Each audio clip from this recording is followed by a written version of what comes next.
She wasn't supposed to matter. He wasn't supposed to care. But when the masked figure stepped into the headlights and Marcus pulled her against his chest, she realized this was never just a contract. This is Made to Pay the Debt by Raven Sanz, an RS Stories original. If this story is pulling you in, subscribe to RS Stories so you never miss what happens next. The argument hit Sienna the moment she stepped into the apartment. Her mother's voice carried through the narrow hallway, sharp and frantic. "They're coming back tomorrow, Tom! Tomorrow! What do you want me to do? Pretend everything's fine?" Her father's reply was quieter, but no less strained. "I'm doing the best I can, Laura." Sienna closed the door behind her, the sound echoing in the cramped Queen's apartment. She'd just finished a double shift at the coffee shop, her feet aching, her clothes smelling like espresso and burnt milk. She wasn't ready for another crisis. But the tension in the air told her she didn't have a choice. She stepped into the living room.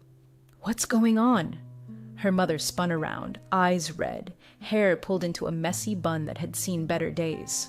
"What's going on? We're losing the house. That's what's going on." Sienna blinked. "What?"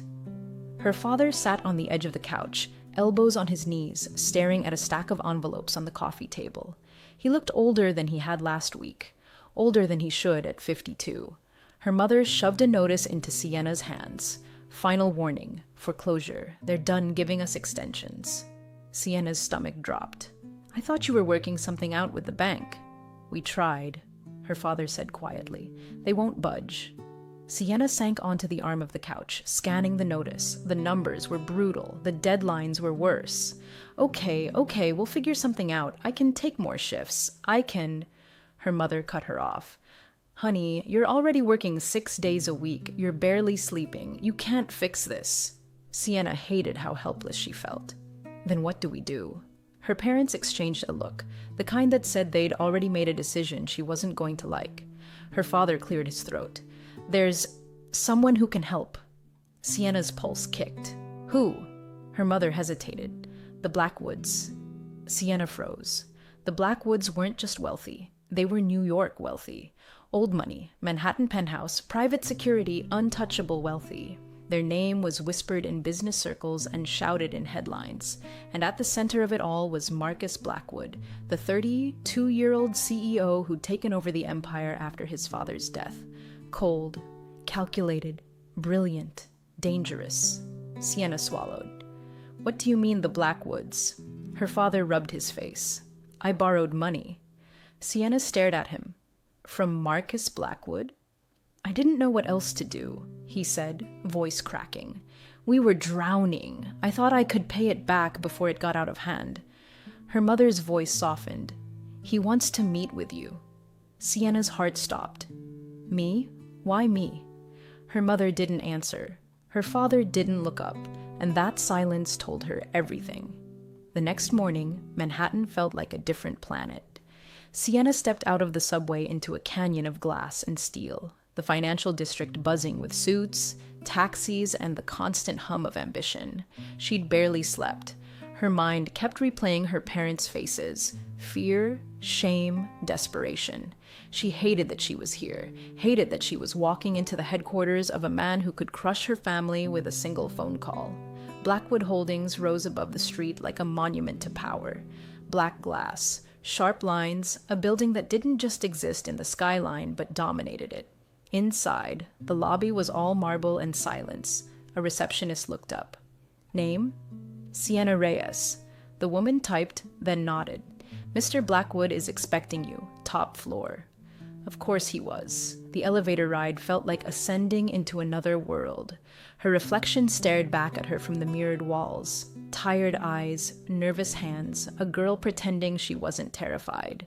When the doors opened, she stepped into a hallway lined with floor-to-ceiling windows overlooking the city. At the end stood a pair of dark wooden doors. She knocked. "Enter." His voice, deep, controlled, unmistakably American, crisp, confident, the kind of voice that didn't need to raise itself to command a room. Sienna pushed the doors open. Marcus Blackwood stood by the window, the skyline stretching behind him like a kingdom he owned. He turned slowly, and the air shifted. He was tall, easily over 6 feet, with broad shoulders and a presence that filled the room. His suit was charcoal gray, tailored to perfection. His hair was dark, slightly tousled as if he'd run a hand through it moments before she walked in. His eyes, sharp, assessing, a cool storm gray, locked onto hers. "Sienna Reyes," he said, as if confirming she was real. She forced herself to stand straighter. "You wanted to see me." He studied her for a long moment. "Your father owes me a substantial amount of money." "I know. And you're here because you think you can fix it." "I'm here to ask for time." Marcus stepped closer, each movement deliberate. "Time is the one thing I don't give. I'll work. I'll pay it back, whatever it takes." He stopped in front of her, close enough that she could smell his cologne. Clean, dark, expensive. His gaze swept over her, not in a predatory way, but in a calculating one, as if he were assessing the potential of something rare. "You can't pay it back," he said simply. "Not with your current income." Her cheeks burned. "You looked into me." "I look into everyone who owes me money." Her pulse hammered. "Then what do you want from me?" Marcus walked to his desk, picked up a folder, and handed it to her. A contract. Sienna opened it, and her breath caught. "You want me to be your assistant?" "Among other responsibilities." Her voice tightened. "What other responsibilities?" "Availability, discretion, travel, events, a level of cooperation." Her jaw clenched. "So you want control." "I want reliability," he said. "Something your father failed to provide." Sienna's hands shook as she held the contract. "And if I refuse?" Marcus stepped closer, voice dropping to a quiet, lethal calm. "Your parents lose the house, and everything else." Her chest tightened. "You're blackmailing me." "I'm offering you a solution." She hated him, hated the way he stood there, calm and unbothered, while her world collapsed. Hated that he held all the power. Hated that part of her. A small, traitorous part, felt something electric under his gaze. She signed. Her hand trembled, but she signed. Marcus took the contract, his fingers brushing hers. A brief touch, but enough to send a jolt through her. "Good," he said softly. "Your new life starts now." Sienna swallowed. "What does that mean?" "It means," Marcus said, walking back to the window, "you'll be living in my penthouse for the next 12 months. Her breath caught. "I'm sorry." "What?" "It's in the contract." "I didn't see." "You didn't read," he said. "You signed." Her pulse thundered. "You tricked me. I gave you a choice. You made it. You can't just uproot my life. You no longer have a life separate from this arrangement." Her voice shook. "You're unbelievable." Marcus stepped closer, his presence overwhelming. "You're in debt to a man who doesn't forgive. I'm offering protection, stability, a way out." "And what do you get?" she whispered. His gaze dropped to her lips for a fraction of a second, so quick she almost doubted it. "Order," he said. "Control, and someone who won't lie to me. You don't even know me. I know enough." He held out a sleek black keycard. "This is for the penthouse." She didn't take it. Marcus arched a brow. "You're hesitating." "I'm thinking." "Don't," he said. "Thinking is what got your father into debt." Her jaw tightened. "You're cruel." "I'm honest." Sienna stared at the keycard. Her parents' faces flashed in her mind. Fear, shame, desperation. She reached out. Marcus didn't let go immediately. His fingers brushed hers again, deliberate this time. A spark shot up her arm. His voice dropped to a murmur. "Good girl." Heat flooded her cheeks. Anger, humiliation, something else she refused to name. She yanked her hand back. Marcus's expression didn't change, but something flickered in his eyes. Interest, amusement, challenge. "You have 6 hours," he said, "pack lightly." "And if I don't show up?" Marcus stepped close enough that she felt the warmth of him. "Then I'll come get you." Her breath caught. "And trust me," he added softly, "you don't want that." Sienna turned to leave, heart pounding, but Marcus's voice stopped her at the door. "Oh, and Sienna?" She looked back. His gaze held hers, dark and unreadable. "Don't be late." The door clicked shut behind her. Sienna leaned against the hallway wall, shaking. Tonight, everything would change. The subway ride back to Queens felt longer than usual, even though Sienna barely remembered any of it. Her mind replayed Marcus's voice over and over, each word sinking deeper into her chest. You move in tonight. You belong to me for the next 12 months. Don't be late. By the time she reached her stop, her hands were shaking. The walk home was a blur of honking cars, barking dogs, and the distant rumble of the elevated train. Queens was loud, messy, familiar. The opposite of Marcus Blackwood's world. She wasn't ready to leave it behind. She wasn't ready for any of this. But she didn't have a choice. When she stepped into the apartment, her mother was pacing the kitchen, phone in hand. Her father sat at the table, staring at a cold cup of coffee. Her mother looked up immediately. How did it go? Sienna dropped her bag on the counter. He wants me to work for him. Her father's shoulders sagged with relief. Thank God. That's good, right? That means he'll give us time? Sienna swallowed. It's more complicated than that. Her mother stopped pacing. What do you mean? Sienna hesitated. She didn't want to say it. She didn't want to see the guilt on her father's face or the panic in her mother's eyes. He wants me to live with him. Silence. Her mother blinked. I'm sorry. What? He put it in the contract, Sienna said quietly. I didn't see it until after I signed. Her father's face went pale. Sienna. I know, she whispered. I know. Her mother pressed a hand to her forehead. Why would he want that? Why you? Sienna didn't have an answer. She didn't want to think about the way Marcus had looked at her. Not lustful, not tender, but with a kind of focused interest that made her skin heat. Her father stood abruptly. I'll talk to him. I'll fix this. No, Sienna said quickly. You can't. He made it clear. If I don't go, we lose everything. Her mother's voice cracked. Honey, we can't let you... You don't have a choice, Sienna said softly. None of us do. Her father sank back into his chair, defeated. Her mother wiped her eyes, trying to stay strong. Sienna forced a smile she didn't feel. It's only a year. I'll be fine. She wasn't sure who she was trying to convince.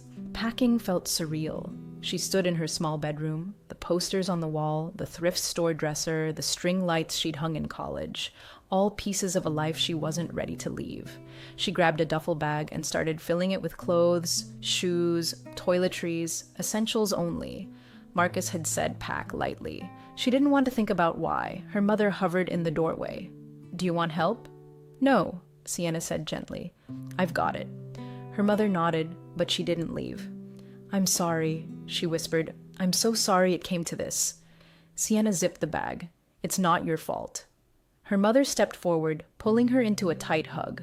Just be careful. Men like him don't do anything out of kindness. Sienna closed her eyes. I know. Her father appeared behind them, eyes red. Call us. Every day. I will. He hesitated, then added, if he ever makes you uncomfortable. Dad, she said softly, he already does. Her father flinched. Sienna grabbed her bag and took one last look at her room. Then she walked out. Marcus sent a car. Of course he did.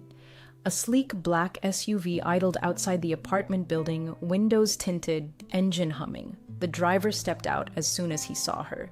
Miss Reyes? Yes. I'll take your bag. She held on to it. I've got it.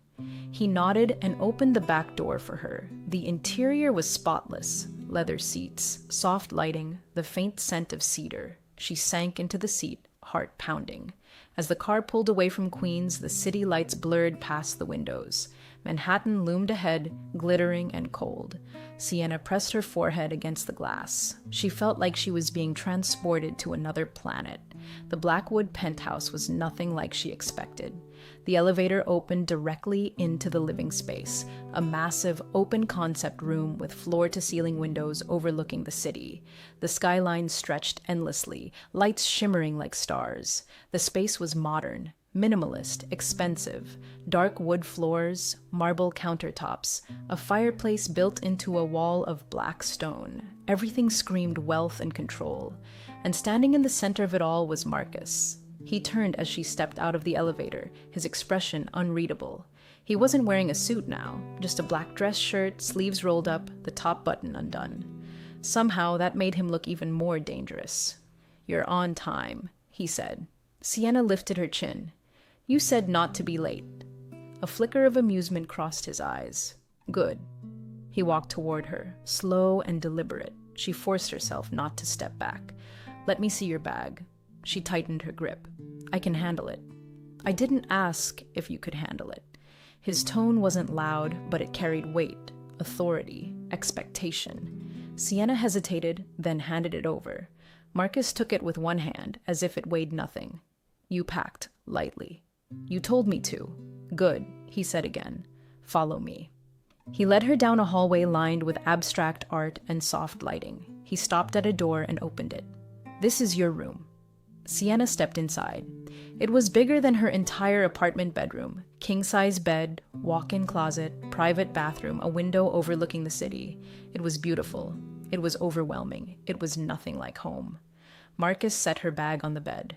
"You'll start work tomorrow, 6 a.m. Her eyebrows shot up. "6? Is that a problem?" "No," she said quickly. "Just early." "Good." He turned to leave, but paused in the doorway. "One more thing." Sienna's pulse quickened. "What?" His eyes locked onto hers. Steady, unreadable, intense. "You don't go anywhere in this penthouse without telling me." Her breath caught. "Why?" "Because I said so." "That's not a reason. It's the only one you need." Her jaw tightened.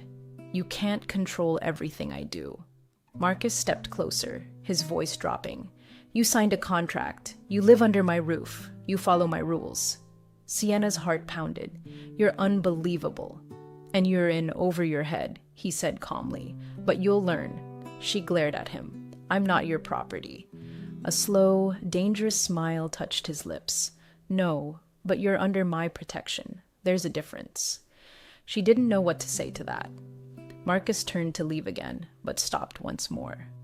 "Oh, and Sienna?" She hated how her breath hitched. "What?" His gaze dropped briefly, almost imperceptibly, to her mouth. "Don't wander tonight." "Why?" His eyes darkened. "Because I won't be patient twice." The door closed behind him. Sienna stood frozen, heart racing, anger and fear, and something else twisting inside her. She didn't know how she was going to survive a year of this. She didn't know how she was going to survive him. But one thing was clear. Marcus Blackwood wasn't just dangerous, he was interested, and that terrified her more than anything. Sienna didn't sleep. She lay awake in the massive king-size bed, staring at the ceiling while the city glowed through the window. The sheets were soft, the room warm, the mattress perfect, and she felt like she was lying on a bed of needles. Every sound in the penthouse made her tense. The hum of the refrigerator, the distant traffic, the occasional creak of the building settling. She kept expecting Marcus to appear in the doorway, demanding something, reminding her of the contract she'd signed without reading. At 4:30 a.m., she gave up on sleep. She showered, dressed in the only professional outfit she owned, black slacks, a white blouse, a blazer that had seen better days, and tied her hair back. She looked like she was going to a job interview she wasn't sure she wanted. At 5:55 a.m., she stepped into the hallway. Marcus was already awake. He stood in the kitchen, sleeves rolled up, pouring coffee into a mug. The early morning light cut across his face, highlighting the sharp lines of his jaw, the faint shadow of stubble, the calm intensity that seemed permanently etched into him. He didn't look surprised to see her. "You're early," he said. "You said 6. "I did." He handed her a second mug. "Black coffee, no sugar, no cream." She hesitated. "I don't drink it black." "You do now." She bristled. "I can make my own." "You could," he said, "but you won't." She stared at him, annoyed, but took the mug anyway. The coffee was bitter, strong, almost aggressive. She forced herself to swallow. Marcus watched her reaction with the faintest hint of amusement. "You'll get used to it." "I don't want to get used to it." "You will." She set the mug down harder than necessary. Marcus didn't flinch. "Follow me." His office was on the second floor of the penthouse, a sleek space with glass walls, a massive desk, and a view of the skyline that made her feel small. Marcus sat behind the desk and gestured to the chair across from him. "Your job starts now." Sienna sat, spine straight. "What exactly do you want me to do?" "Everything I need." That's not an answer. It's the only one you're getting. She clenched her jaw. I need specifics. Marcus leaned back in his chair, studying her. You'll manage my schedule, handle calls, screen emails, attend meetings, travel with me when necessary, keep people out when I don't want to be bothered, bring people in when I do. That sounds like a normal assistant job. It's not. His tone made her pulse jump. What's the difference? She asked. You'll learn. She hated that answer, hated how calm he was, hated how he controlled the pace of every conversation. Marcus slid a tablet across the desk. Start with this. She picked it up. His calendar was packed. Meetings, calls, board sessions, charity events, dinners, travel. It was overwhelming. You expect me to memorize all this? Yes. In one day? Yes. That's impossible. Marcus's eyes locked onto hers. Nothing is impossible. Only inconvenient. She stared at him, incredulous. You're unbelievable. So I've been told. She wanted to throw the tablet at him. Instead, she took a deep breath and started scrolling. By noon, her head was pounding. Marcus worked like a machine. No breaks, no hesitation, no wasted movement. He dictated emails faster than she could type. He switched meetings without warning. He expected her to anticipate his needs before he voiced them. And somehow, she kept up. Barely.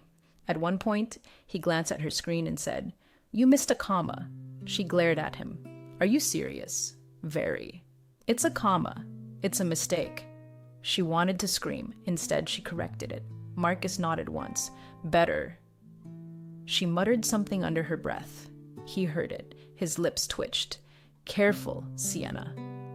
Or what? His gaze sharpened. Don't test me. Her pulse jumped. She hated that he affected her, hated that her body reacted before her brain could catch up, hated that he seemed to notice every flicker of emotion she tried to hide. At 1 p.m., he finally stood. Lunch, she blinked. Lunch? Yes, people eat at this time. I know that. Good. Come on. I can eat here. You'll eat with me. Her stomach tightened. Why? Because I said so. She wanted to argue. She really did. But she followed him anyway. The private dining area was smaller than the rest of the penthouse, still luxurious but more intimate. A chef had prepared a meal that looked like something out of a magazine. Grilled salmon, roasted vegetables, quinoa, lemon slices arranged like art. Sienna stared at it. This is lunch? Yes? I usually eat a sandwich? You won't anymore? She shot him a look. You can't control what I eat. I can, he said calmly, and I will. She opened her mouth to argue, but the chef was still in the room and she didn't want to cause a scene. She sat down and took a bite. It was delicious. Annoyingly delicious. Marcus watched her reaction. Good? She refused to give him the satisfaction. It's fine. His lips curved slightly. You're a terrible liar. She stabbed a piece of salmon harder than necessary. Marcus ate with quiet precision, every movement controlled. He didn't rush. He didn't fidget. He didn't make small talk. But he watched her, not constantly, just enough to make her aware of it. Halfway through the meal, he said, You did well this morning. She looked up, startled. I did? Yes. That's the first compliment you've given me. It won't happen often. She rolled her eyes. Of course not. But you earned it. Her breath caught. She didn't know why those words mattered, but they did. After lunch, the pace picked up again. Meetings, calls, more emails, more demands, more pressure. By 6 p.m., she was exhausted. Marcus finally closed his laptop. We're done for today. Sienna sagged in her chair. Thank God. Marcus stood. Come with me. She groaned. Now what? Tour of the building. I don't need a tour. You do. I'm tired. You'll manage. She glared at him. Do you ever take no for an answer? No. He walked out of the office. She followed. The penthouse had a private gym, a rooftop garden, a library, a media room, and a balcony with a view that made her breath catch.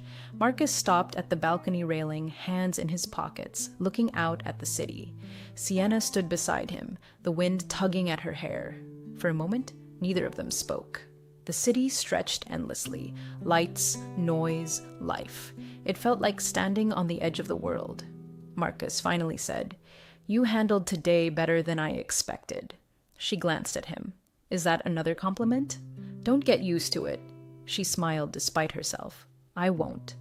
He looked at her then, really looked at her, and something shifted in the air, not soft, not tender, but charged. His gaze dropped to her lips for a fraction of a second. Her breath hitched. He noticed. His jaw tightened. He stepped back. The moment snapped. Don't wander tonight, he said quietly. She frowned. You said that yesterday? And I meant it. Why? His eyes darkened. Because you're not ready for the rest of this building. What does that mean? He didn't answer. He walked away. Sienna stared after him, heart pounding, confusion twisting in her chest. She turned back to the city, and that's when she saw it. A figure on the rooftop across the street, watching the penthouse, watching her. Her blood ran cold. The figure didn't move, didn't look away, didn't hide, just watched. Sienna stepped back from the railing, pulse racing. She turned to call for Marcus, but he was gone, and the figure across the street was still there. You're already 3 chapters deep, and this story is just getting started. Subscribe to RS Stories so you never lose your place. Sienna didn't scream. She didn't gasp. She didn't run. She simply stepped back from the balcony railing, pulse hammering, breath caught in her throat.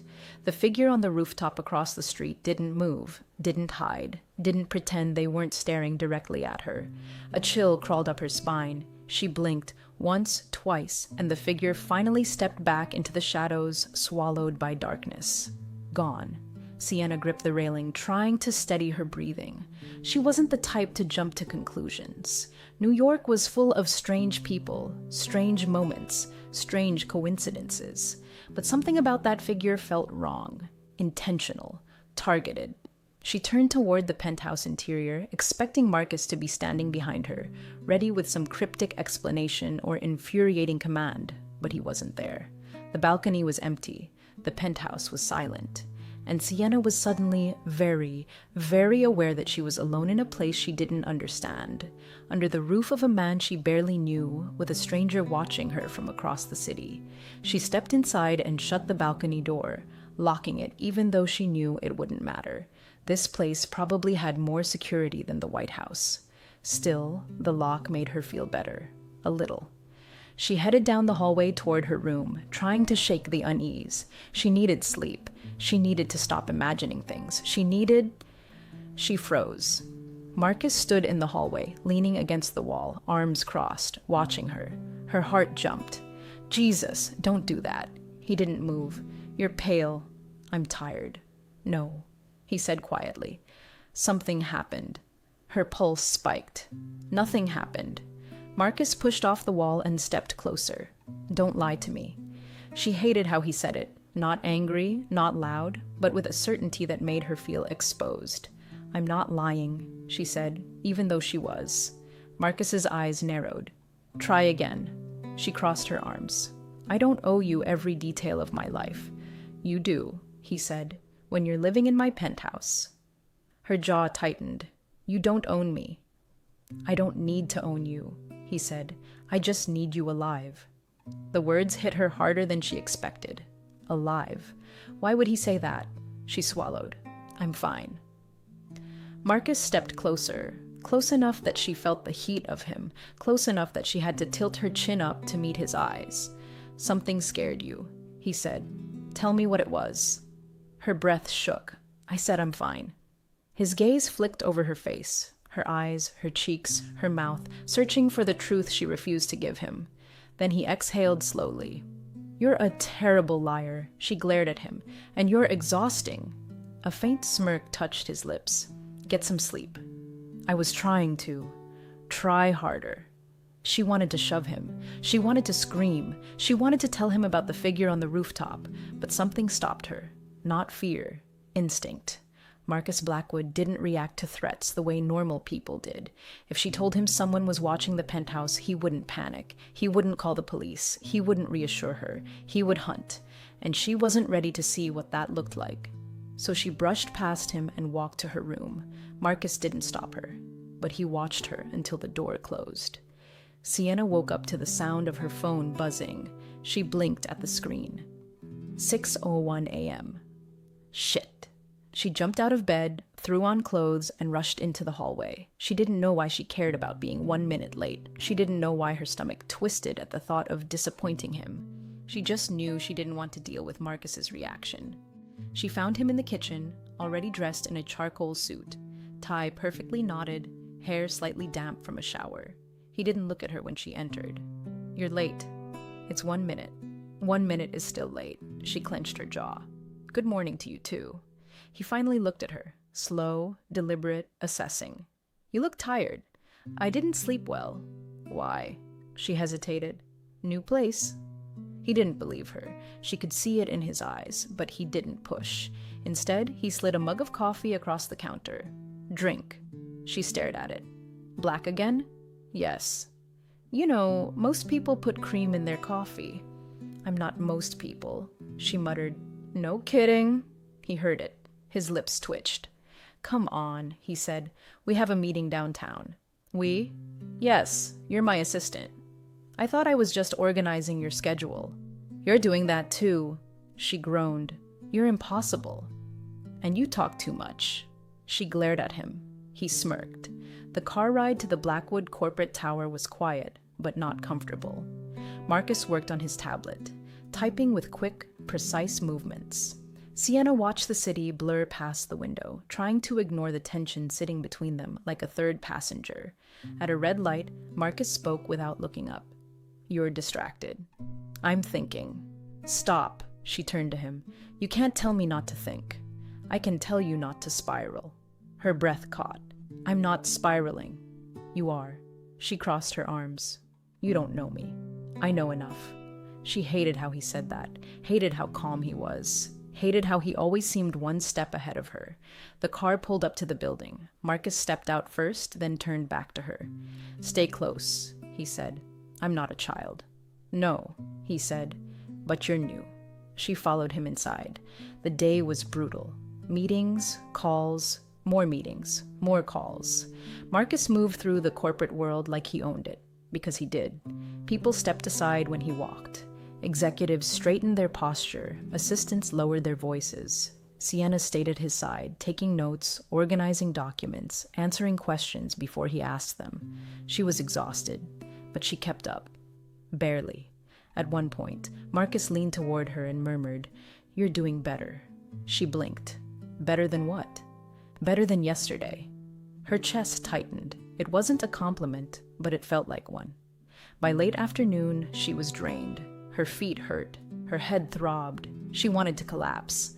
Marcus noticed. "Sit," he said, gesturing to a chair in his office. "I'm fine." "You're not." "I said I'm fine." He stepped closer. "Sit down, Sienna." She sat. Not because he ordered her to, because she needed to. Marcus poured her a glass of water and set it in front of her. She stared at it. "You're being nice," she said cautiously. "I'm being practical." "That's not the same thing." "It is for me." She took a sip. Marcus watched her, not with annoyance, not with impatience, but with something else, something she couldn't name, something that made her chest tighten. Before she could speak, his phone buzzed. He glanced at the screen. His expression changed, not dramatically, just enough. His jaw tightened, his eyes sharpened, his posture shifted. "What is it?" she asked. Marcus didn't answer. He walked to the window, staring out at the city. "Marcus?" He finally spoke. "Someone was on the rooftop across from the penthouse last night." Her blood ran cold. She gripped the armrests. "How do you know?" He turned to her, eyes dark. "Because my security team just sent me the footage." Her heart pounded. "So it wasn't my imagination." "No," he said. "It wasn't." She swallowed. "Who was it?" "We don't know yet." Her voice shook. "Are they dangerous?" Marcus stepped closer, his presence overwhelming. "Yes." Her breath caught. "Why would someone be watching your penthouse?" His gaze locked onto hers. "They weren't watching my penthouse." She frowned. "Then what?" "They were watching you." The room tilted. Sienna gripped the chair harder. "Why would anyone watch me?" Marcus didn't blink. "Because you're connected to me now." Her pulse raced. "I didn't ask for that." "No," he said quietly, "but it's too late." She stood abruptly. "I need air." Marcus grabbed her wrist, not hard, but firm enough to stop her. "Sienna." She looked up at him, breath shaking. His voice dropped, low and steady. "You're not safe on your own." Her heart pounded. "What are you saying?" "I'm saying," he said, stepping closer, "that whoever was watching you last night might not be done." Her stomach twisted. "Marcus." "You're staying close to me," he said. "From now on." She shook her head. "You can't." "I can," he said, "and I will." Her breath caught. "Why do you care?" His jaw tightened. He didn't answer. He didn't have to. The air between them shifted, charged, electric, dangerous. Then his phone buzzed again. He looked at the screen. His expression darkened. He turned to her. "Pack a bag," he said. "We're leaving the penthouse." Her pulse spiked. "What? Why?" Marcus stepped closer, eyes locked on hers. "Because whoever was watching you last night just showed up again." Sienna didn't move. She stood frozen in Marcus's office, her pulse thundering in her ears, her breath caught somewhere between her lungs and her throat. "Pack a bag," Marcus repeated, voice low, controlled, dangerous. "We're leaving the penthouse." Her mouth went dry. "Leaving? Why? What happened?" Marcus didn't answer immediately. He stared at his phone, jaw tight, eyes sharp with a focus that made her stomach twist. Finally, he looked up. "Security caught the same figure near the building again," he said. "Different angle, closer." Sienna's skin prickled. "Closer how?" "Close enough to see your window." Her heart dropped. She grabbed the edge of the desk to steady herself. "Why would someone be watching me?" Marcus stepped toward her, slow and deliberate. "Because you're connected to me now." That doesn't explain anything. It explains everything. She hated when he did that. Spoke in riddles, gave half answers, acted like she should already know the rules of a game she never agreed to play. "Marcus," she said, voice shaking, "I need the truth." He stopped in front of her, close enough that she felt the heat of him, close enough that she had to tilt her chin up to meet his eyes. "You want the truth?" he asked. "Yes." His gaze didn't waver. "Someone is watching you because they want leverage over me." Her breath caught. "Leverage? Yes. Why me?" "Because you're new. Because you're close. Because you're not protected yet." Her pulse spiked. Protected from what? Marcus didn't blink. "From the people who want to hurt me." She stared at him, stunned. "You're saying someone is targeting you through me?" "Yes. That's insane." "It's reality." She shook her head. "I didn't sign up for this." "You signed a contract." "I didn't sign up to be a target." Marcus's jaw tightened. "You're not a target. You're a message." Her stomach twisted. "That's worse." He didn't deny it. He didn't soften it. He didn't lie. He simply said, "Pack a bag." Sienna's voice cracked. "Where are we going?" "A safe house." "A safe house?" she repeated, incredulous. Like witness protection?" "Not exactly." "Then what?" Marcus stepped closer, lowering his voice. "Somewhere no one can get to you." Her breath shook. "Why do you care so much?" His eyes darkened. "Because you're under my protection." That's not an answer. It's the only one you're getting. She wanted to scream. She wanted to throw something. She wanted to demand the truth he kept dancing around, but she also wanted to live. So she nodded. Marcus exhaled slowly, as if he'd been holding his breath. "Good. We leave in 10 minutes." Sienna rushed to her room, grabbed her duffel bag, and threw in whatever she could reach. Jeans, sweaters, toiletries, chargers. Her hands shook the entire time. She didn't know what terrified her more. The idea of someone watching her, or the idea of leaving with Marcus. She zipped the bag and stepped into the hallway. Marcus was already waiting. He'd changed into a black coat, dark jeans, and boots. Still polished, still expensive, but less formal, more dangerous. He took her bag without asking. She didn't fight him. "Let's go," he said.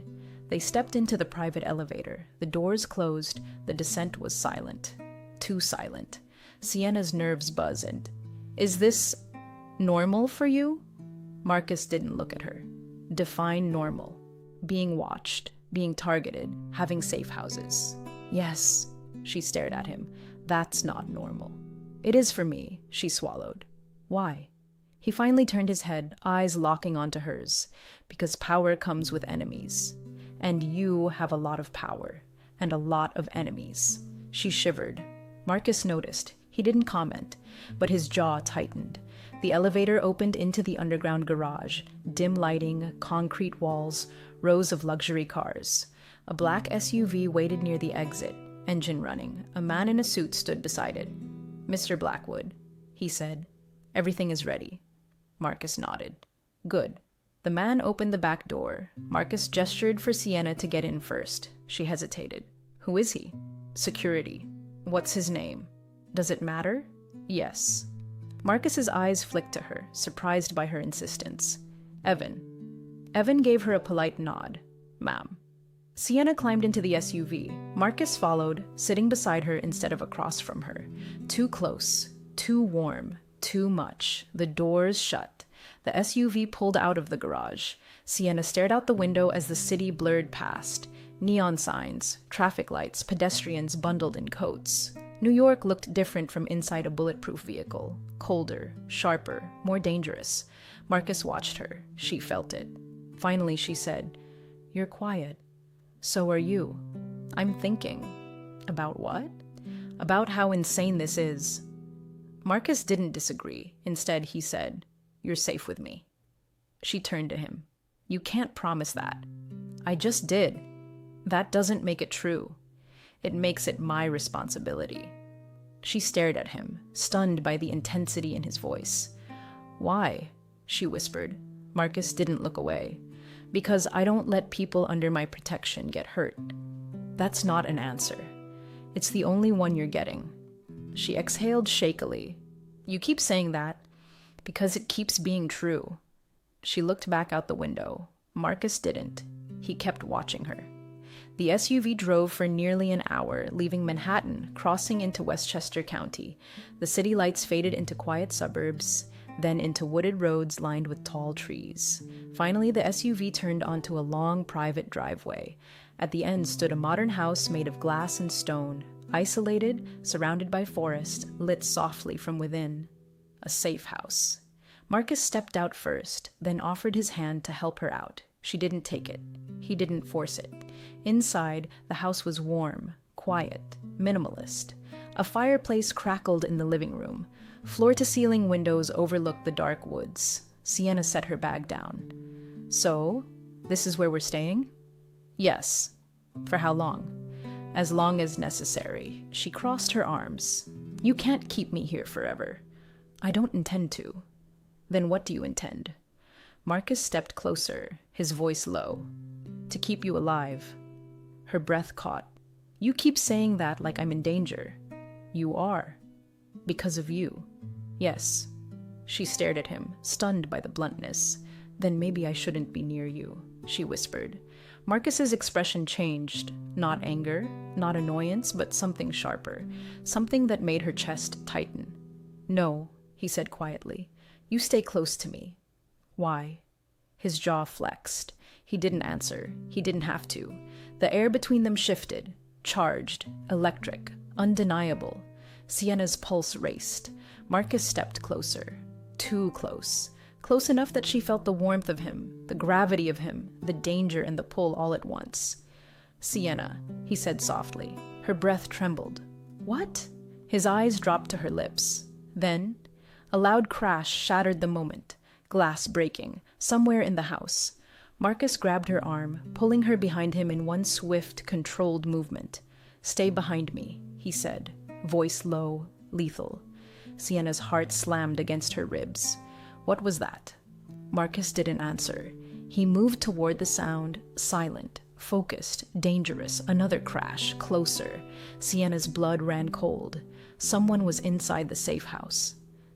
The crash echoed through the safe house like a gunshot. Sienna's breath froze in her chest. Marcus moved instantly. No hesitation, no confusion, no fear. He grabbed her wrist and pulled her behind him, positioning himself between her and the sound. "Stay behind me," he said, voice low and lethal. Sienna's pulse hammered. "Marcus." "Quiet." Another crash. Glass. Closer this time. Marcus's eyes sharpened, calculating. He reached into a drawer near the entryway and pulled out something small and black. Not a gun, but something that looked like a compact tactical device. "What is that?" she whispered. "Insurance." He moved silently down the hallway, every step controlled. Sienna followed, her heart pounding so hard she felt it in her throat. They reached the living room. A window was shattered, glass glittering across the hardwood floor like ice. Cold air rushed in from the darkness outside. Sienna's breath caught. Someone broke in. Marcus didn't answer. He scanned the room, shoulders tense, jaw tight. Then he saw it. A small object on the floor near the broken window. He approached it slowly, crouched, and picked it up. Sienna stepped closer. "What is it?" Marcus turned the object over in his hand. A rock, wrapped in paper. Her stomach twisted. "Is that—" "Yes." He unwrapped it. A single line was scrawled across the paper in thick black marker. "You can't protect her." Sienna's blood ran cold. Marcus's jaw clenched so hard she thought it might crack. His eyes darkened, not with fear, but with something far more dangerous. Rage. He stood slowly, the paper crumpling in his fist. "Evan!" The security guard appeared almost instantly, breathless. "Sir?" "Perimeter breach, north window. Find them." "Yes, sir." Evan sprinted out the back door. Sienna wrapped her arms around herself, trying to stop the shaking. "Marcus, what does this mean?" He didn't answer. He walked to the fireplace, tossed the note into the flames, and watched it burn. "Marcus," she said again, voice trembling. "What does it mean?" He turned to her. His expression was unreadable. His voice was not. "It means someone wants to hurt you." Her breath caught. "Why me?" "Because you're with me. I didn't choose to be with you. You signed the contract. That doesn't mean—" "It means," he said, stepping closer, "that you're under my protection, and someone doesn't like that." She shook her head. "This is insane. I'm not part of your world. I don't belong in this." "You do now." "No," she whispered. "I don't." Marcus stepped closer, his presence overwhelming. "You think I wanted this?" She blinked. "Didn't you?" "No," he said quietly. "I didn't." Her breath caught. For the first time since she met him, Marcus didn't look in control. He looked conflicted, torn, human. "I didn't want you involved," he said. "I didn't want you in danger. I didn't want—" He stopped himself. Sienna's voice softened. "Didn't want what?" Marcus looked away. That alone terrified her more than the broken window. "Marcus," she whispered, "tell me." He exhaled slowly. "I didn't want you to matter." Her heart stuttered. She didn't know what to say, didn't know how to breathe, didn't know how to process the way his voice cracked on the last word. Before she could speak, Evan returned. "Sir," he said, breathless, "we found footprints, fresh, leading into the woods." Marcus's eyes sharpened. "Did you follow them?" "No, protocol says to notify you first." "Good. Stay here. Secure the perimeter." "Yes, sir." Evan disappeared again. Marcus turned back to Sienna. "Pack your things." Her stomach dropped. "We're leaving again?" "Yes." "Where now?" "Somewhere safer." She shook her head. "How many safe houses do you have?" "Enough." "That's not an answer." "It's the only one you're getting." She glared at him. "Stop saying that." "Then stop asking questions you don't want the answers to." "I do want answers." Marcus stepped closer, eyes burning. "No, you want reassurance, and I don't have any to give you." Her breath shook. "Then what do you have?" He didn't hesitate. "Me." The word hit her like a physical force. She swallowed hard. "Marcus." He reached out, slowly, as if giving her time to pull away, and brushed a strand of hair from her face. His touch was warm, gentle, unexpected. "You're not alone," he said quietly. "Not anymore." Her chest tightened. "Why are you doing this?" His thumb grazed her cheek. "Because someone is trying to take you from me." Her breath caught. "I'm not yours." His jaw flexed. "You're under my protection." "That's not the same thing." "It is to me." She didn't know what to say, didn't know how to breathe, didn't know how to stop the heat rising in her chest. Marcus stepped back, breaking the moment. Pack your things. We leave in 5 minutes. She nodded, unable to speak. Sienna rushed to her room, grabbed her bag, and threw in whatever she could reach. Her hands shook the entire time. She didn't know what terrified her more, the person watching her, or the man protecting her. She zipped the bag and stepped into the hallway. Marcus was waiting. He took her bag without asking. She didn't fight him. They stepped outside into the cold night air. The SUV was already running. Evan stood beside it, scanning the woods. Marcus opened the back door for her. "Get in." She hesitated. "Where are we going?" He didn't blink. "Somewhere no one can find you." "Why won't you tell me where?" "Because if someone forces you to talk, you can't reveal what you don't know." Her stomach twisted. "That's comforting." "It's reality." She climbed into the SUV. Marcus followed. The doors shut. The SUV pulled away from the safe house. Sienna stared out the window as the woods blurred past. Her heart pounded. Her mind raced. Finally, she whispered, "Marcus?" "Yes." "Are you scared?" He didn't answer immediately. Then, "Yes." She turned to him, stunned. "You are?" "Yes." "Why?" His eyes locked onto hers. "Because someone is coming for you," he said quietly, "and I don't know who." Her breath caught. "Marcus." "And," he added, voice lower, "because I don't know what I'll do if they get close." Her pulse spiked. "What does that mean?" He didn't look away. "It means," he said, "that I'm starting to care." The SUV swerved slightly. Evan cleared his throat. "Sorry, sir." Marcus didn't break eye contact. Sienna's heart pounded so hard she thought it might burst. She opened her mouth to speak, but the SUV suddenly braked hard. Evan shouted, "Sir, someone's blocking the road." Marcus grabbed Sienna's hand. "Get down," he said. The SUV skidded to a stop. A figure stepped into the headlights, black clothes, black mask, watching them, waiting. The SUV skidded to a stop so hard Sienna lurched forward, catching herself on the seat in front of her. Her heart slammed against her ribs. Evan's voice was sharp. "Sir, someone's blocking the road." Marcus didn't hesitate. He grabbed Sienna's hand and pulled her down behind the seat. "Stay low." Her breath shook. "Marcus, don't argue." The headlights illuminated a figure standing in the middle of the narrow forest road. Black clothes, black mask, hands at their sides. Still, waiting. Evan's voice came from the front. "Do we ram them?" "No," Marcus said. "Reverse, now." The SUV jerked backward, tires screeching on the asphalt. The figure didn't move, didn't flinch, didn't react, just watched. Sienna's pulse hammered. "Who is that?" Marcus didn't answer. "Marcus!" "Not now." The SUV accelerated backward, but the road was narrow, winding, lined with trees. Evan struggled to keep the vehicle straight. "Sir," Evan said, "we need to turn around." "Do it." Evan swung the wheel hard. The SUV fishtailed, gravel spraying. The forest blurred past the windows. Sienna clutched Marcus's arm. "Are they following us?" Marcus looked out the back window. "Not on foot." "What does that mean?" "It means they're not alone." Her stomach dropped. "Marcus, stay down."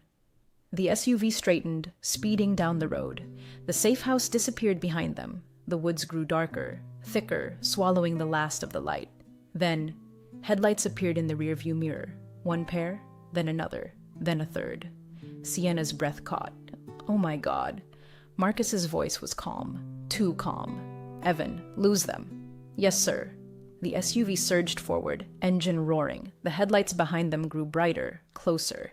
Sienna's heart pounded so hard she felt it in her throat. "Marcus, what do they want?" "You." Her blood ran cold. "Why?" "Because you're leverage." "Leverage for what?" Marcus didn't answer. He didn't have to.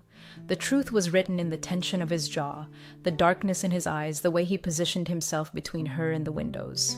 "Marcus," she whispered, "tell me." He looked at her then, really looked at her, and something in his expression cracked. "They want to hurt me," he said quietly, "and they think hurting you will do it." Her breath caught. "Why me?" "Because you matter." The words hit her like a punch. She didn't know what to say, didn't know how to breathe, didn't know how to process the way her chest tightened at the sound of his voice. Before she could speak, Evan shouted. Sir, they're gaining. Marcus turned. Faster. I'm trying. The SUV swerved around a bend. The headlights behind them followed, relentless. Sienna's voice shook. Marcus, what do we do? He grabbed her hand again, squeezing it once. Firm, grounding, steady. You stay with me, he said. No matter what. Her breath trembled. I'm scared. I know. Are you?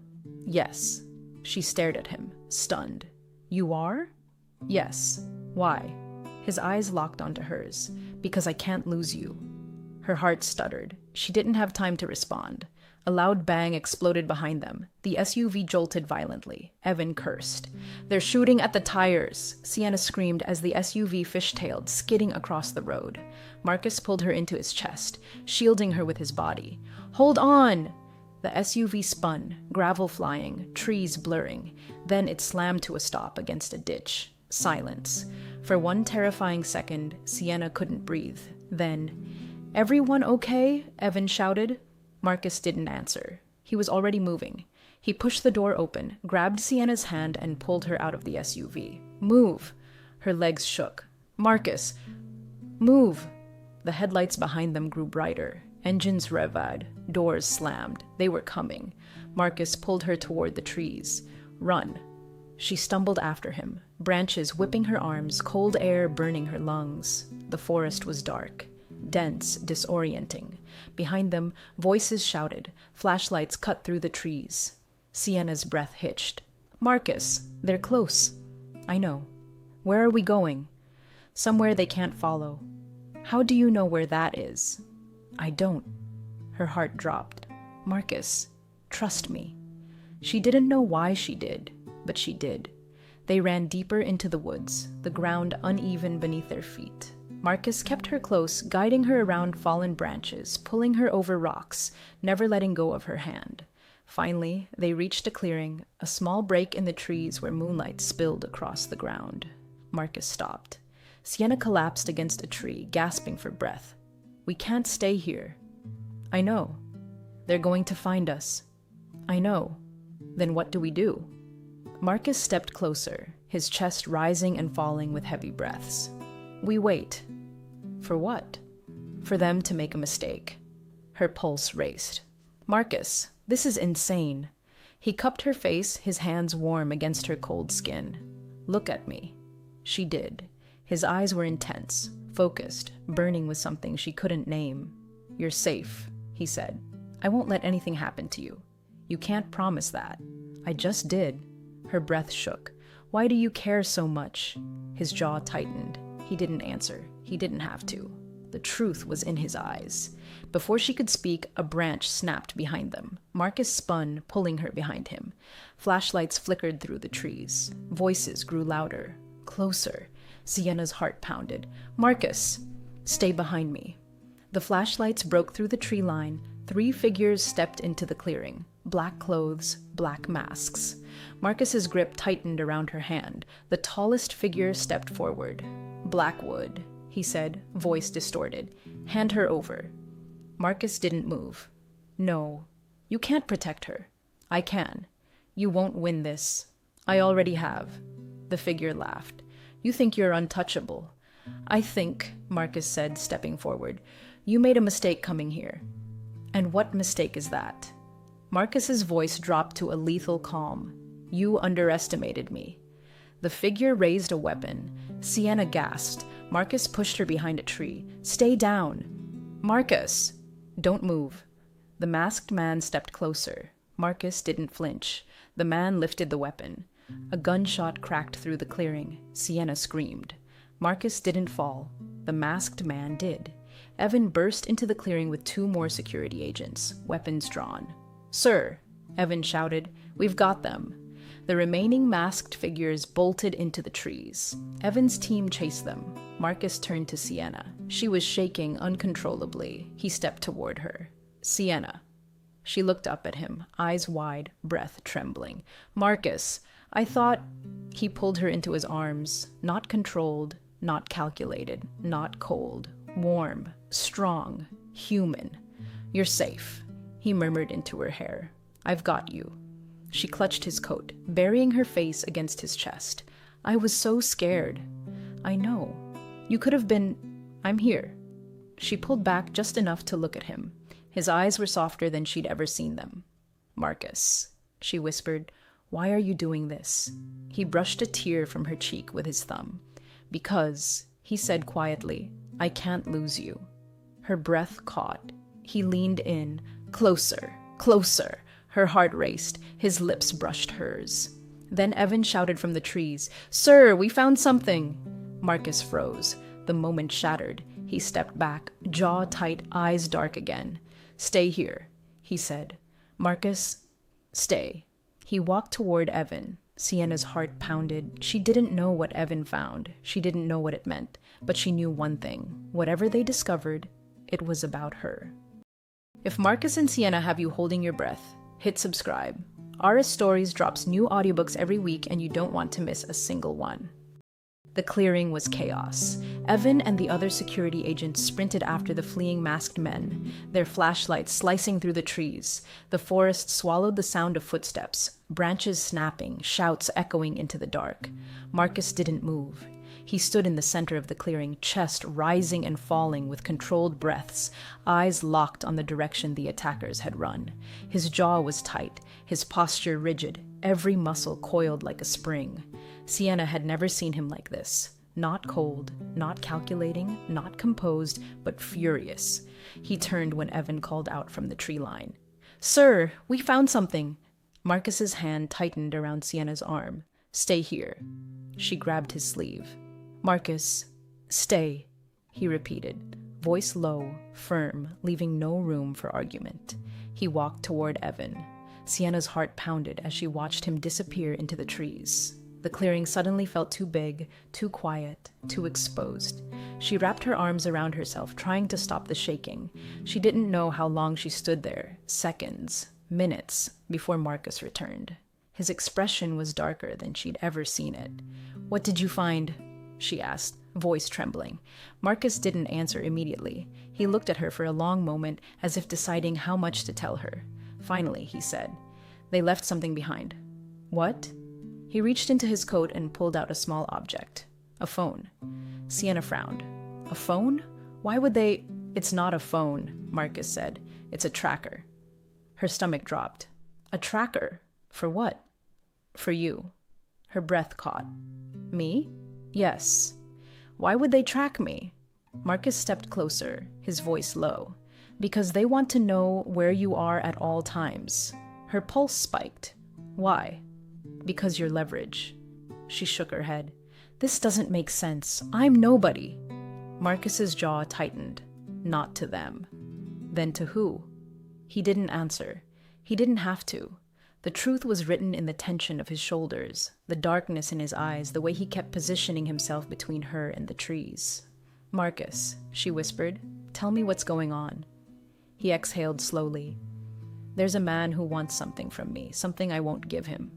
"What does that have to do with me?" "He thinks taking you will force my hand." Her breath shook. "Force your hand how?" Marcus looked away. That alone terrified her more than the masked men. "Marcus," she said softly, "please." He turned back to her, eyes burning with something she couldn't name. "He wants control of my company." "Your company?" "Yes." "And he thinks kidnapping me will make you give it to him?" "Yes." "That's insane." "It's leverage." She swallowed hard. "Who is he?" Marcus hesitated. Then, "His name is Adrian Locke." The name meant nothing to her, but the way Marcus said it, quiet, controlled, edged with something like hatred, made her skin prickle. "Who is he?" she asked again. "A rival," Marcus said. "A dangerous one." "Dangerous how?" Marcus stepped closer, lowering his voice. "He doesn't care who he hurts to get what he wants." Her stomach twisted. "And he wants your company. He wants everything. And he thinks I'm the way to get it." "Yes." Sienna's breath shook. "Why me?" Marcus didn't blink. "Because you matter." Her heart stuttered. She didn't know what to say, didn't know how to breathe, didn't know how to process the way her chest tightened at the sound of his voice. Before she could speak, Evan jogged back into the clearing. "Sir," he said, We need to move. Now. They'll regroup. Marcus nodded. Take the lead. Evan disappeared into the trees. Marcus turned to Sienna. Stay close. She grabbed his arm. Marcus, what if they come back? They won't. How do you know? Because I'm not letting them. She swallowed. I'm scared. I know. Are you? Marcus didn't hesitate. Yes. She stared at him, stunned. You are? Yes. Why? His eyes locked onto hers. Because I can't lose you. Her breath caught. He didn't look away. He didn't soften. He didn't hide. He simply said, Come on.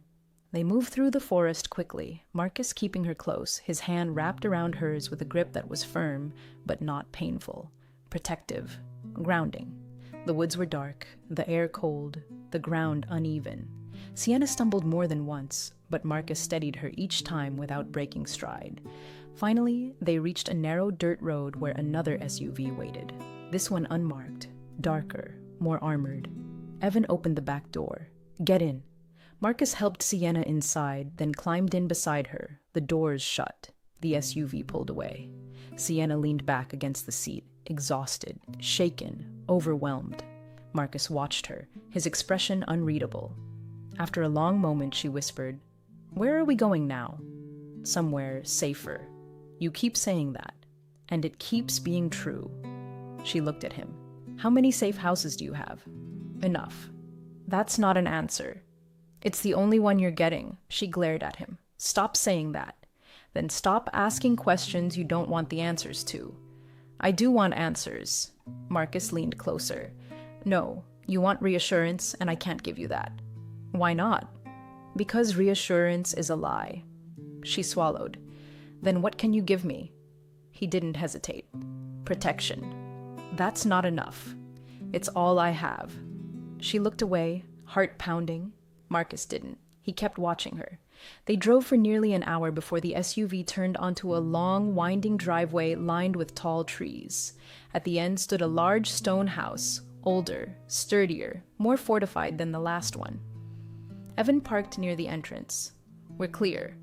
Marcus opened the door and stepped out. He turned back to Sienna, offering his hand. She hesitated. Then she took it. His grip was warm, steady, grounding. Inside, the house was quiet, dimly lit, with thick walls and heavy doors. It felt less like a home and more like a fortress. Marcus led her to a room on the second floor. You'll stay here. She stepped inside. The room was simple. A bed, a dresser, a window overlooking the woods. Marcus, she said softly, what if they find us?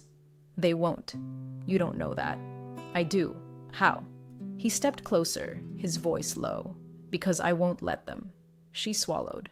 You keep saying that, and I'll keep saying it until you believe me. She looked up at him, heart pounding. Why do you care so much? His jaw tightened. He didn't answer. He didn't have to. The truth was in his eyes. Before she could speak, Evan called from downstairs. Sir, you need to see this. Marcus's expression changed instantly. Stay here. Marcus, stay. He left the room. Sienna waited until his footsteps faded. Then she crept to the top of the stairs. She could hear Evan's voice. Sir. This was left at the gate. A pause. Then Marcus's voice. Low, dangerous. Where did you find it? Right on the driveway. They wanted you to see it. Sienna's stomach twisted. She leaned forward just enough to see. Evan held a small envelope. Marcus opened it. Inside was a single photograph. Sienna couldn't see the image, but she saw Marcus's reaction. His jaw clenched. His eyes darkened. His hand tightened around the photo until the edges bent. Sir, Evan said quietly, what do you want to do? Marcus didn't answer. He just stared at the photo. Sienna stepped down one stair. Marcus, she whispered. He turned. Slowly, his eyes met hers.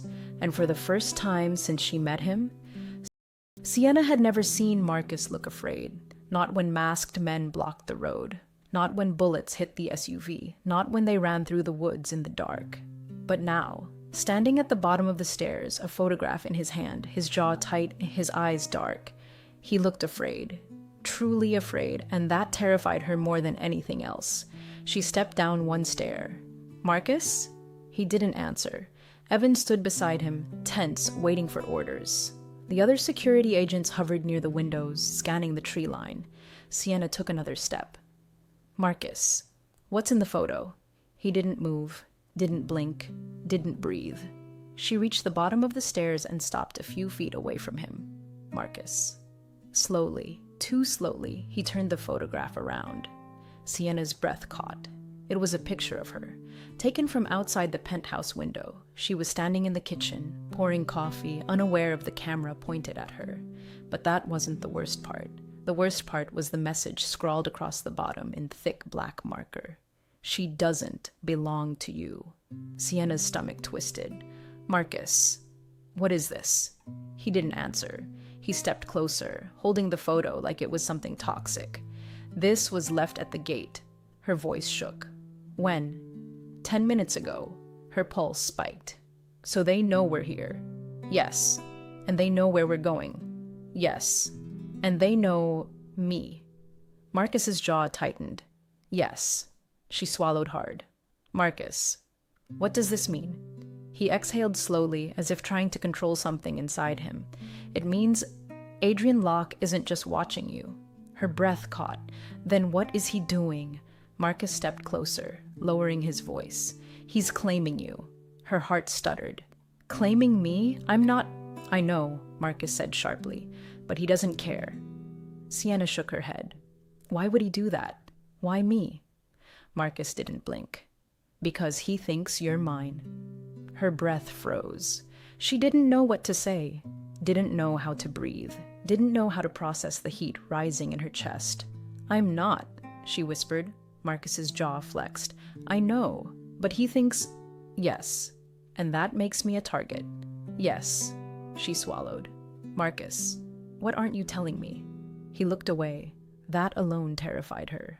"Marcus," she said softly, "tell me." He turned back to her, eyes burning with something she couldn't name. "Adrian Locke doesn't just want my company. He wants to destroy me." "Why?" "Because I beat him." "At what?" "Everything." Sienna stared at him. "That's not an answer." "It's the only one you're getting." She glared at him. "Stop saying that." He stepped closer, voice low. "Then stop asking questions that will put you in more danger." "I'm already in danger." "Yes," he said, "because of me." Her breath shook. "Then let me go." Marcus froze. The room went silent. Evan looked away. The security agents pretended not to hear. Marcus stepped closer, eyes locked on hers. "No, you don't own me." "I know. You don't control me." "I know." "Then let me go." "No." "Why?" His voice dropped to a whisper. "Because if you leave, they'll take you." Her chest tightened. "And if I stay, I'll protect you." "That's not enough." "It's all I have." She shook her head. "Marcus." He grabbed her hand, not rough, not controlling, desperate. "Sienna," he said quietly, "I can't lose you." Her breath caught. "Why?" His jaw tightened. He didn't answer. He didn't have to. The truth was in his eyes. Before she could speak, Evan cleared his throat. "Sir, there's more." Marcus turned sharply. "More?" Evan handed him a second envelope. Marcus opened it. Inside was a single sheet of paper. Sienna stepped closer. "What does it say?" Marcus didn't answer. His eyes darkened. His hand tightened around the paper. "Marcus," she whispered, "what does it say?" He exhaled slowly. "It says, 'She was mine first.'" Sienna's blood ran cold. "What? That doesn't make sense. I've never met this man." Marcus didn't look at her. He didn't move. He didn't breathe. "Marcus," she said again, voice trembling, "what does that mean?" He finally looked at her, and the truth hit her like a punch. He knew. He knew exactly what it meant.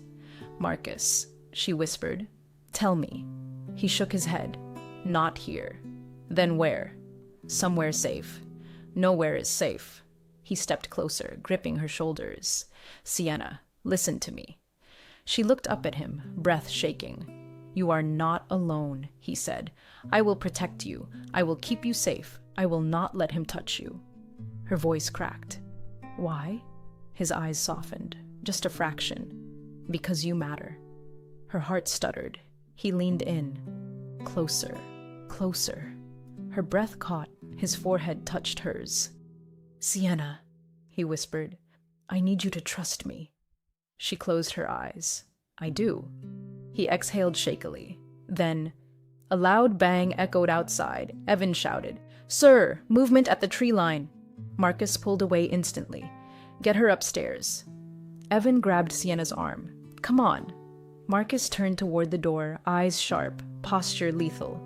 Lock her in the room. Don't let her out. Marcus! She shouted. He didn't look back. He stepped outside into the dark. Evan pulled her up the stairs. Sienna's heart pounded. She didn't know what was happening. She didn't know who was out there. She didn't know what Adrian Locke wanted. But she knew one thing. Marcus was walking into danger. For her. And she wasn't sure she could survive losing him. Sienna's heart pounded as Evan dragged her up the stairs. The house shook with movement. Boots on wood, doors slamming, voices shouting orders. She twisted in Evan's grip. Let me go! Marcus is outside. Ma'am, I can't. Evan, please. He didn't release her, but his voice softened. He told me to keep you safe. That's my job. She stumbled into the bedroom as he shut the door behind her. The lock clicked. Sienna pressed her ear to the wood. Footsteps, shouting, the distant crack of something breaking. Then, silence. Too much silence. She backed away from the door, chest tight. Marcus. She couldn't stay here. Not while he was out there alone. She scanned the room. Bed, dresser, window. The window overlooked the side yard. A drop, but not a deadly one. She pushed it open. Cold air rushed in. She climbed onto the sill, heart racing. Don't be stupid, she whispered to herself. Then she jumped. She hit the ground hard, pain shooting up her ankle, but she didn't stop. She ran around the side of the house, breath fogging in the cold night air. Marcus! No answer. She sprinted toward the front yard and froze. Marcus stood in the driveway, facing a man in a dark coat. Adrian Locke. She didn't need an introduction. She knew instantly. Tall, sharp features, cold eyes, a smile that didn't reach them. He looked like a man who enjoyed breaking things. Marcus stood between Adrian and the house, posture rigid, fists clenched. Adrian smirked. You always did like playing hero. Marcus didn't move. You're trespassing. I'm visiting. You're trespassing. Adrian shrugged. Same thing. Sienna stepped forward. Marcus's voice snapped like a whip. Stay back. Adrian's eyes flicked to her, and his smile widened. There she is. Sienna's stomach twisted. Adrian took a step toward her. Marcus moved instantly, blocking him. Don't. Adrian raised a brow. You're awfully protective of her. Marcus didn't blink. She's under my protection. Is that what we're calling it now? Adrian asked. Protection? Sienna felt the venom in his tone. Adrian looked at her again. You know, you're even prettier up close.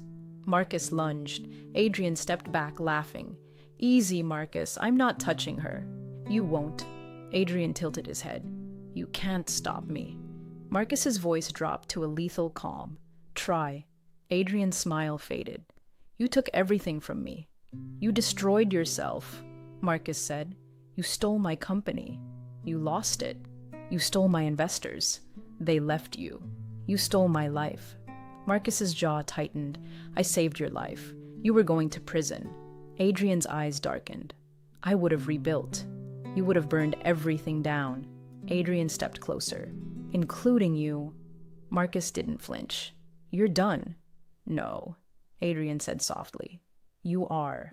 He reached into his coat. Sienna gasped. Marcus! Marcus moved before she could blink. He grabbed Adrian's wrist, twisted hard, forcing him to drop the object. Not a gun, but a small black device. A detonator. Marcus kicked it away. Adrian snarled and swung at him. Marcus blocked the punch, grabbed Adrian by the collar, and slammed him against the hood of the SUV. Adrian struggled, but Marcus was stronger. Controlled. Precise. Deadly. You're finished, Marcus said. Adrian spat blood. You think this ends with me? It ends now. No, Adrian hissed. It ends with her. He jerked his head toward Sienna. Marcus's grip tightened. "If you touch her—" "I don't need to touch her," Adrian said. "I just need to take her." Sienna's breath caught. Adrian smiled. "And you'll give me everything I want." Marcus slammed him harder against the SUV. "I will never give you anything." Adrian laughed. "You already did." Marcus froze. Sienna's heart dropped. "Marcus, what does he mean?" Marcus didn't answer. Adrian smirked. "Tell her." "Shut up," Marcus growled. "Tell her," Adrian repeated. "Tell her why she matters." Sienna stepped forward. "Marcus?" Marcus didn't look at her. Adrian did. "You didn't tell her, did you?" he said. "Of course you didn't. You never tell anyone anything." "Adrian," Marcus warned. Adrian ignored him. "You think she's just leverage, just a pawn. No, she's the one thing you can't control." Sienna's pulse raced. "Marcus, what is he talking about?" Marcus still didn't look at her. Adrian laughed. "He's in love with you." The world stopped. Sienna's breath caught. Marcus didn't move, didn't deny it, didn't speak. Adrian grinned. "And that's why you're here. That's why he's protecting you. That's why he's terrified." Sienna's heart pounded. "Marcus." Marcus finally looked at her, and the truth was in his eyes, raw, unfiltered, undeniable. "Sienna," he said quietly, Adrian lunged. Marcus shoved Sienna back just as Adrian tackled him. They crashed to the ground, rolling across the gravel. Adrian swung wildly. Marcus blocked, countered, pinned him.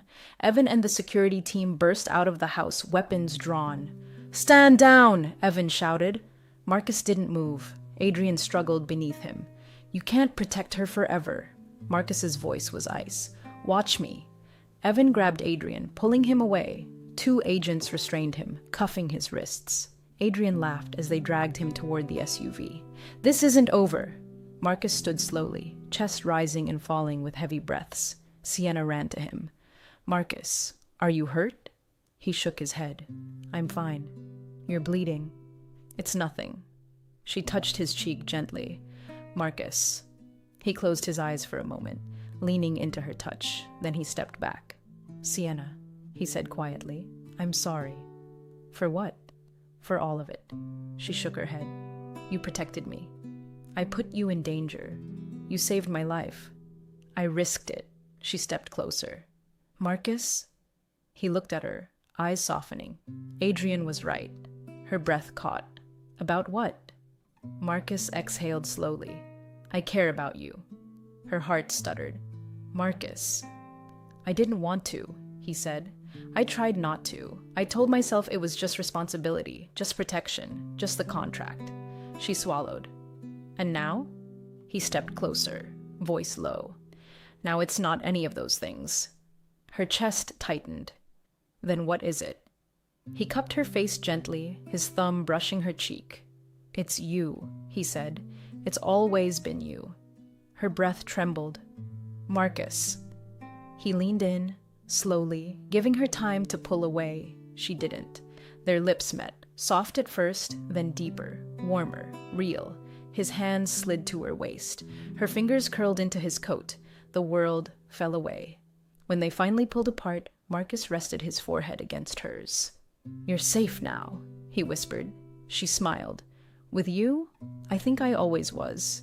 He kissed her again, slower this time, tender, certain. Evan cleared his throat awkwardly. "Sir, we need to transport Locke." Marcus didn't look away from her. "Handle it." "Yes, sir." Sienna laughed softly. "You're impossible." Marcus smirked. "You're stuck with me." She wrapped her arms around him. "Good." He held her close, his voice warm against her ear. "This isn't the end," he said.